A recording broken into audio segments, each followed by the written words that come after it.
లక్ష పాడి రైతు కుటుంబాల సంస్థ కరీంనగర్ డైరీ. కరీంనగర్ డైరీ పాలు మరియు పాల పదార్థాలు ఆర్డర్ చేసిన వెంటనే మీ ఇంటి వద్దకే కరీంనగర్ డైరీ యాప్ ని డౌన్లోడ్ చేసుకోండి.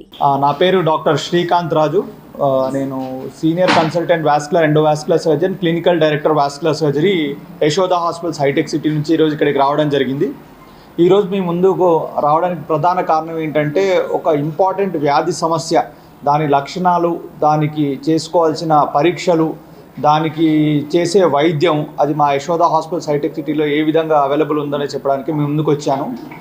ఎలాగైతే మనకు హార్ట్ డిసీజ్ని మనం కొరోనరీ ఆర్టరీ డిసీజ్ అంటే సిఏడి అంటాము, అలానే కాళ్ళలో రక్తనాళాల్లో బ్లాకేజెస్ వచ్చే వ్యాధిని పెరిఫెరల్ ఆర్టీరియల్ డిసీజ్ పిఏడి అంటాం, అంటే ప్యాడ్ అని సంబోధిస్తాం.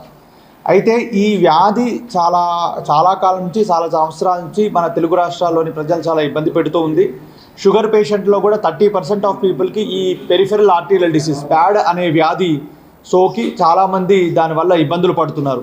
కాకపోతే మన వాళ్ళకి ఎలా ఉంటుంది అంటే హార్ట్కి ఇచ్చినంత ఇంపార్టెన్స్ ఎప్పుడు మన కాళ్ళకి ఇవ్వం.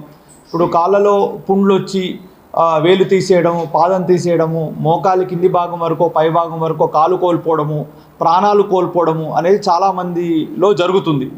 ఎంత అడ్వాన్స్మెంట్స్ వచ్చినప్పటికీ కాళ్ళను ఎక్కువ పట్టించుకోకపోవడం వల్ల చాలామంది పేషెంట్స్కి ఏంటంటే ఆ సమస్యను మనం త్వరితగతిన మనము దాన్ని గుర్తుపెట్టుకొని దానికి తగిన వైద్యం తీసుకోగలిగితే కాళ్ళు కాపాడుకునే అవకాశాలు ఎక్కువగా ఉంటాయి.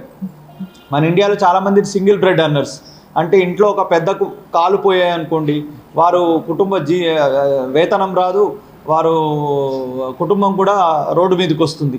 అది పేషెంట్కే కాదు, పేషెంట్ ప్రాణాలకి ప్రమాదం, వారి కుటుంబాలకు కూడా ఆర్థికంగా చాలా ఇబ్బందుల్లో గురవుతుంటారు ఈ సమస్య రావడం వల్ల. కాకపోతే చాలామందికి ఇప్పటికీ ఈ యొక్క వ్యాధి ఉన్న వాళ్ళు ఈ మెయిన్ టౌన్స్లో, చిన్న చిన్న గ్రామాల్లో అక్కడున్న లోకల్ ట్రీట్మెంట్స్ తీసుకోవడం వల్ల చాలామందికి కాలు కోల్పోవడం జరుగుతుంది. యూజువల్గా ఈ పేషెంట్స్కి ఫస్ట్ వచ్చే ఇనిషియల్ సిమ్టమ్స్ ఏంటంటే వాళ్ళు నడిచేటప్పుడు కాళ్ళలో, తొడల్లో, అంటే పిక్కల్లో, తొడల్లో గట్టిగా కండరాలు పట్టుకోవడము, ఆ పట్టుకోవడం వల్ల నొప్పి ఎక్కువగా రావడము, నడవలేకపోవడము, ఇది జరుగుతుంది. నెక్స్ట్ స్టేజ్లో ఇంకొంచెం ముందుకెళ్తే వాళ్ళ పాదాలలో భరించలేంత నొప్పి, దాన్ని రెస్ట్ పెయిన్ అంటాం, అది రావడం వల్ల మనిషికి చనిపోవాలనే అంత ఇబ్బంది కలిగే ఒక నొప్పి కలుగుతుంది. ఇంకా అడ్వాన్స్ స్టేజ్లోకి వెళ్తే మానని గాయాలు, అంటే పుండ్లు కాళ్ళలో అవుతాయి, నల్లగా మారి గ్యాంగ్రీన్ లాగా వేళ్ళు, పాదము తయారవుతుంది, దుర్వాసన, ఇలాంటి అన్నీ కూడా రావడం జరుగుతుంది. ఇలాంటి పేషెంట్స్ మాలాంటి వాస్కులర్ సర్జన్స్ దగ్గరికి వస్తే ఇనిషియల్గా మేము యాంకిల్ బ్రేకిల్ ఇండెక్స్ అని, టో బ్రేకిల్ ఇండెక్స్ అని చేస్తాము. దాంతోపాటు సిటీ యాంజియోగ్రామ్ చేసుకుని కాళ్ళలో వాళ్ళకి రక్తనాళాలలో ఎక్కడెక్కడ బ్లాకేజెస్ ఉన్నాయో చూసుకుని దానికి తగినట్టు ఎలాగైతే మనం హార్ట్కు బైపాస్ ఆపరేషన్ చేస్తామో, ఎలాగైతే హార్ట్లో మనము యాంజియోప్లాస్టీ స్టంటింగ్ చేస్తామో, అలా కాళ్ళలో కూడా చేసే అవకాశం ఉంటుంది. అలా రక్త సరఫరా పెంచడం వల్ల వాళ్ళ క్వాలిటీ ఆఫ్ లైఫ్ పెంచగలుగుతాము, అదేవిధంగా వారిని కాళ్ళని కాపాడగలుగుతాము, వారి ప్రాణాలకు కూడా ఎలాంటి ముప్పు రాకుండా చూసుకోగలుగుతాము.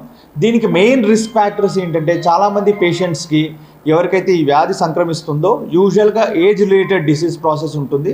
దాంతోపాటు అవి ఎక్కువ రక్తనాళాలు పాడుగాడానికి ఒకటి టొబాకో చూయింగ్, స్మోకింగ్, దాంతోపాటు uncontrolled diabetes, obesity, physical inactivity, ఇవన్నీ అంటే సెడెంటరీ లైఫ్ స్టైల్, ఇవన్నీ మెయిన్ రిస్క్ ఫ్యాక్టర్స్ వాళ్ళకు ఈ వ్యాధి లక్షణాలు సోకడానికి. ఎలాగైతే హార్ట్లో మనం రక్తనాళాల్లో బ్లాకేజెస్ వచ్చి ఎలాగైతే కొవ్వు పదార్థాలు పేరుకొని రక్తనాళం బ్లాక్ అవుతుందో, అదేవిధంగా శరీరంలో వివిధ ప్లేసెస్లో ఇదే ప్రక్రియ జరిగే అవకాశం ఉంటుంది.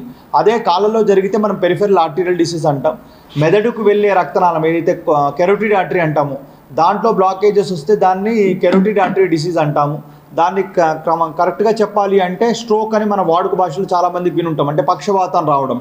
అదే పేగులకు వెళ్ళే రక్తనాళాలు అదేవిధంగా బ్లాకేజెస్ ఏర్పడితే దాన్ని మిసెంట్రిక్ ఇష్కీమియా అంటాము.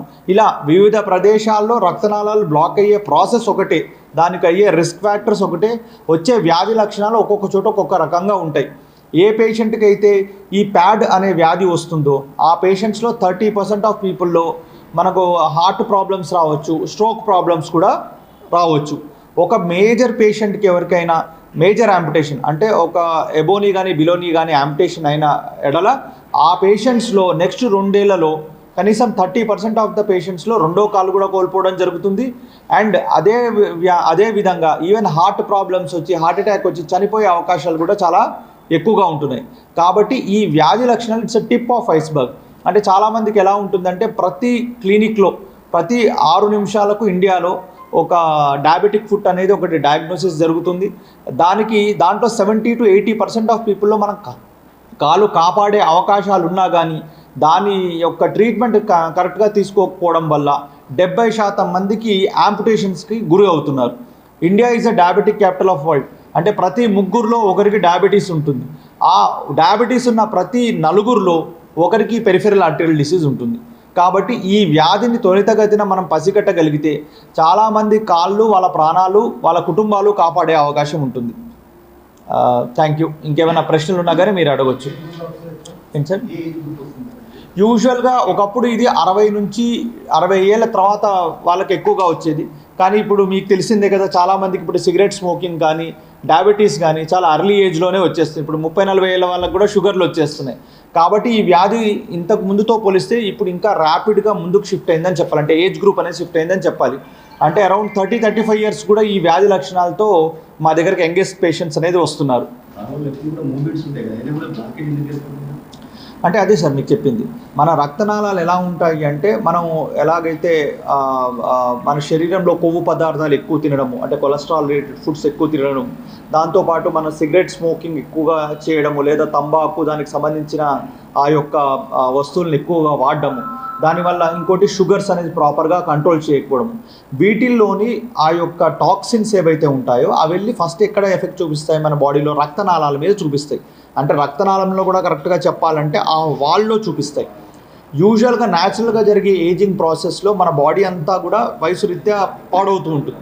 కానీ ఈ యొక్క ఇన్సల్ట్స్ ఏవైతే స్మోకింగు, టొబాకో చూయింగు, ఏదైతే మన షుగర్ వల్ల ఉంటుందో అది మెయిన్గా రక్తనాళం లోపటి యొక్క వాల్ మీద ఎక్కువ ప్రభావం చూపించడం వల్ల దాంట్లో కొలెస్ట్రాల్, కాల్షియం ఎక్కువ డిపాజిషన్స్ అయ్యి ఆ యొక్క రక్తనాళం వెళ్ళే దారిని క్రమక్రమంగా దాన్ని తగ్గించడము, ఒక పర్టికులర్ సిచ్యువేషన్కి వచ్చేసరికి పూర్తిగా బ్లాక్ అవ్వడం కూడా జరుగుతుంది. సో దీనికి మనకు healthy activities like daily exercise, sedentary life స్టైల్ని అవాయిడ్ చేయడము, ఒబిసిటీని అవాయిడ్ చేయడము, ఈ పొగాకు రిలేటెడ్ వస్తువులు ఏది కానీ అదర్ స్మోకింగ్ కానీ తినడం కానీ దీన్ని అవాయిడ్ చేయడము, షుగర్ ఉన్న వ్యక్తులైతే ప్రాపర్గా షుగర్ని ప్రాపర్గా కంట్రోల్ చేసుకోవడము, ఇవన్నీ కరెక్ట్గా చేసే ఈ వ్యాధి లక్షణాల నుంచి వాళ్ళు దూరంగా ఉండొచ్చు, అవాయిడ్ కూడా చేయొచ్చు.